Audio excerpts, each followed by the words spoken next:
What's up? It's the Screen Team, and I'm Chris, of course. Hopefully you know that. If you don't, my name is Chris again. This is Guy. He's Guy. And we're getting ready to review a movie that I don't know if you're going to know this movie or not, but you're definitely going to know the story. You're going to know the legend. We're talking about the movie Excalibur. And this movie has to deal with King Arthur, Merlin, the sword and the stone, all that kind of good stuff. This movie came out, Guy, I think like late 70s, early 80s? 1981. 1981. I'm curious, what are your thoughts about this movie? Do you enjoy this movie? Oh, absolutely. I love this movie.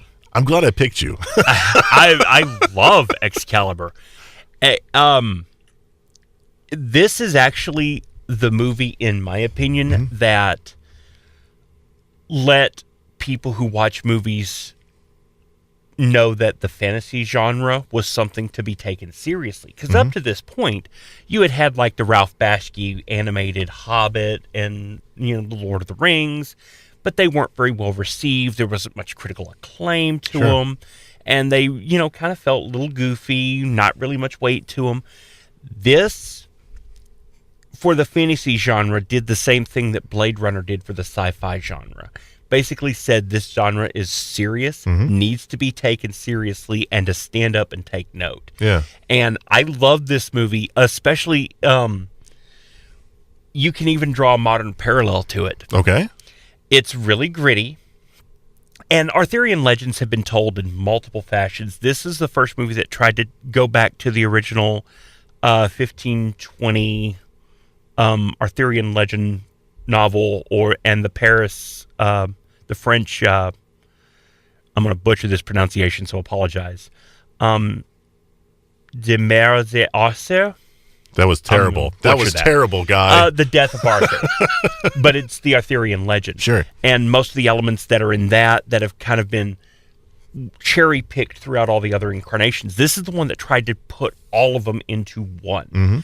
But it's very dark, very gritty, and it's about trying to find a king to unite 7 kingdoms. Yeah. What do you do in Game of Thrones? You're doing the same thing. Yeah. This is basically Game of Thrones in 1981. Yeah. It's very dark, very gritty, but it's so beautiful. And I'm a big lover of swords and armory and fantasy. And Excalibur in this movie, oh my God, is beautiful. Yeah. It's one of those that I've seen various incarnations of how Excalibur looks, the Lady in the Lake and all that stuff. And it really is one of those that feels the most like you could reach through time, grab it, and it would feel appropriate. Yeah. So, I mean, for me, a huge D&D nerd, I love Tolkien, I love fantasy, I love sword and sorcery. This, for me, I first watched this in 84, 85. I was like 6 or 7 when I first watched this. And it has stuck with me my entire life as just something that is, when somebody says, what do you think of fantasy? I do not point them to the Lord of the Rings movies. I point them to Excalibur, because to me, as a kid growing up, and when I started playing D&D, this is how fantasy should be. Yeah. So this movie still holds up to you after all this time? Absolutely. It still holds up. I enjoy this film because, you watch it and you feel like you're there in that world. I mean, you sometimes when you're watching a lot of these newer films, they can do incredible things with CGI. They really can. But sometimes the CGI takes you out of the movie and it takes you out of the world. Oh, yeah, it pulls the drag chute. I did not feel that way with this movie at all. No. Even watching it as a 37-year-old man, I'm still like, man, I feel like I'm there with King Arthur, and there's Merlin doing some crazy stuff over there. There's Morgana over there. What's going on? And that's why I love honestly, it's a testament to not just the cinematography and the DP. It's also a testament to the cast, and it's a testament to John Barrow, who directed this thing. It is a vision that truly deserved to be put forth, and you could tell that it was a labor of love, that everybody who was involved in this project really wanted to put their all into it and make the absolute best product that they could possibly make. Yeah. You know who's really, really good in this film is the guy who plays Merlin. Nicole Williamson. Is that right? He does. His Merlin is so out there. Like, he's serious. He is somebody that you don't want to trifle with, and he's comical too. Mm-hmm. He, I might be wrong on this, so don't quote me, but I believe he is one of J.K. Rowling's influences on how to make Dumbledore. Oh, really? I remember reading that somewhere. I believe I'm correct, but don't quote me. Yeah. But yeah, because this is so ingrained in culture, his portrayal of Merlin, if you watch, there's almost a direct line between the two. Yeah. In how Dumbledore is in very powerful, can be menacing at times, but also has that twinkle in his eye and that little comic edge of, well, you're just goofy. Yeah. And it really is. Merlin's one of those that's hard to get right. Sure. Because I've seen him played completely for goof. Sword in the Stone from Disney was played completely silly. And then he was also played melodramatically, the series Merlin and the movie with Sam Neill. But it's finding that razor edge balance between the two where you're just writing. Yeah. That's where it's hard to do, but when it's done right, it is perfect. Yeah, there's that scene. This is one of my favorite scenes in the film. Is where Merlin's giving some advice to Arthur, and you see Guinevere in the background. He's like, Merlin, am I gonna fall in love with Guinevere? And he's like, well, blah blah blah blah blah. And then you might have a friend, disobey you, and he might, they might cheat on you, and blah blah blah. And he's like, what? And he's like, no one's listening to me. I'm out. I love that because you got seriousness. He's telling Arthur, hey, this is not going to go down the way you wanted to. And Arthur's like, I'm in love. I don't care what you're saying. And Merlin's like, I'm done. Yeah. I'm done. So a lot of other great actors in it as well. You got Helen Mirren. She's great as Morgana. Helen Mirren, Rutger Hauer. Yeah. Also, there's I can't believe I'm forgetting it. Liam Neeson's in this film too, man. Very young Liam Neeson. This movie is just movie's top notch. And why do you? I don't want to ask that question. I was going to ask you. We've gotten other versions of King Arthur, Sword in the Stone, and stuff like that. Why are they getting those? Why are they getting it wrong? Are they trying to make it too commercial?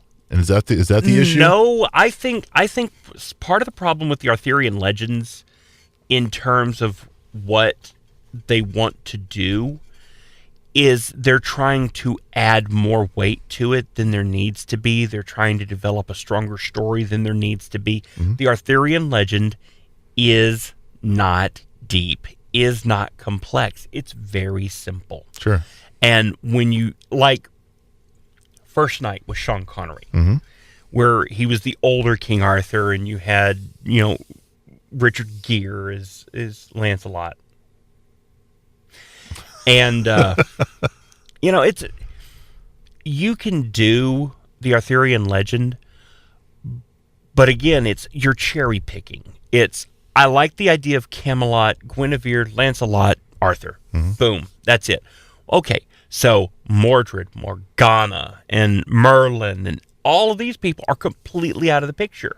So if you're just focusing on this little thing, if you look at the Arthurian legend, they have an impact, but if you don't focus on them or even acknowledge them, you're basically taking one of the columns away that's supporting this structure. Yeah. So it's not going to hold up, period. Okay. You have to be able to know where it is and where to balance. And if you want to take the Arthurian legend and have a different take on it, of we're going to look at it through this person's eyes or this person's eyes, that's one thing. But when you look at it through their eyes and you try to develop a backstory and a means and things that don't exist, what you're doing is you're basically inventing a legend to try to make the legend work when the legend should stand on its own. You need not invent another mythos. That's the problem. I don't believe... Like, I saw the movie Guinevere. Mm-hmm. It postulated that Guinevere is the one who came up with the idea for Camelot, the Round Table. And everything that is attributed to Arthur was actually Guinevere. It was a female empowerment story. That's fine, except look at your time frame. That would not have happened.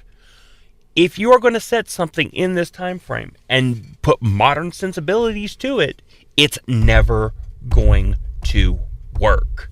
What made Excalibur work is, yes, they set it in the 1500s, and yeah, there were a little bit of modern take to them, but most of the time in telling the legend, they were telling it from the point of view of the 1500s. This is what your class system is. This is how it would be. This is how you would behave. This is what you would do. Yeah. You cannot then go around and say, well, okay, Arthur may have wanted to pull the sword in the stone, but it was actually this poor person over here who, believes leeches are the best medicine, and now he's going to be leading the entire people, and we just call him Arthur. No. Does not work. Cannot work. Did you see the new King Arthur film? I'm assuming by your response there that wasn't very good. Okay. All right. So like I said, Excalibur, if you're into the King Arthur myth, the Arthurian legend, the mythology of it all, man, do it up. Do it up. Excalibur, back from 1981. Check it out on DVD. We got JB coming in the studio next. We're going to review the movie Logan Lucky. It's coming your way right here on the Screen Team.